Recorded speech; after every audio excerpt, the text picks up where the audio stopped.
Take your Bible and go to Proverbs 15 again this morning. And I think I have something for us that is going to be very helpful, at least in the way people respond to us, because I think a lot of times we can get in these ruts where we are focused on all the negative instead of all the good things that God has done. And so we're going to be focusing in on that merry heart, or that joyful heart that focuses in on the good instead of the bad. And so just a couple of verses out of Proverbs 15 for you this morning. If you'll notice Proverbs 15:13, it says, "A merry heart maketh a cheerful countenance, but by sorrow of the heart the spirit is broken." Obviously, we see there's a projection. We project out from us whether we are experiencing joy or sorrow very easily. And that could determine how people approach us, what they focus on. If we're always focusing on projecting our hurts so people will pity us or whatever, then sometimes people will wear out. And especially if we've always focused on the negative.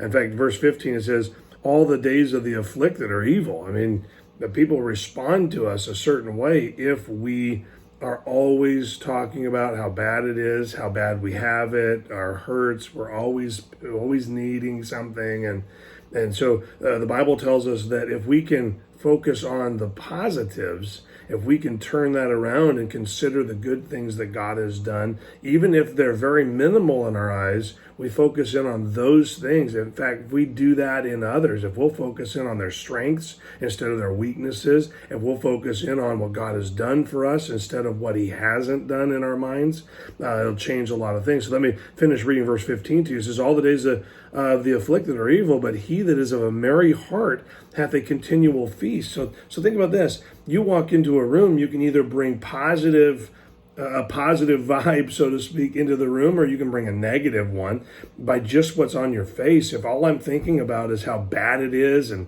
how rotten I have it, and I bring that to the table, people might get up and walk away, or they might turn away from us and not acknowledge us there. If you ever wondered why when you walk into a room, people don't flock to you, it might be what's written all over your face. Some people have either "I'm needy, come help me, I don't care about you, but I'm really needy," or they project "I have a wealth of resources of love and joy and kindness," and people flock to those people. And you might be saying, "Well, I don't want to be dishonest. I want them to know I'm hurting."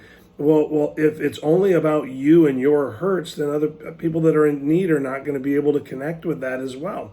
And so think about this. Project a joyous spirit. God has saved you.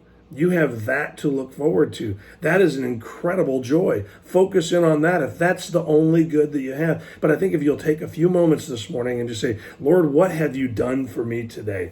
What do I have that others might not have that I can focus in on?" And that will change the way you approach everything else throughout the day.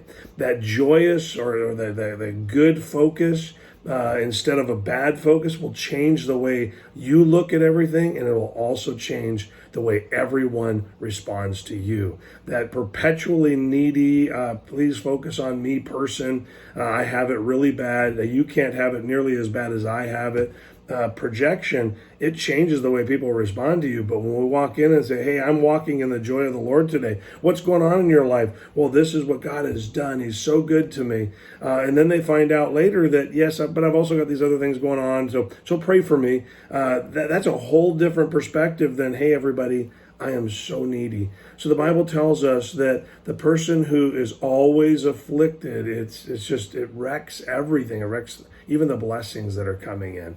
And so remember to focus in on the things that God has done, is doing, the possibilities of what are coming, of what's coming, I should say. And so I want to encourage you with that. If you'll approach people with from the wealth of the good that God has done in your life, it will change everything. There are some people that are just so, you can see that the lines of discouragement and maybe scowling or frustration is always seen on their faces, and they don't have as close a connection to people.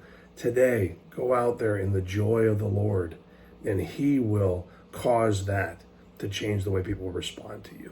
Have a great day.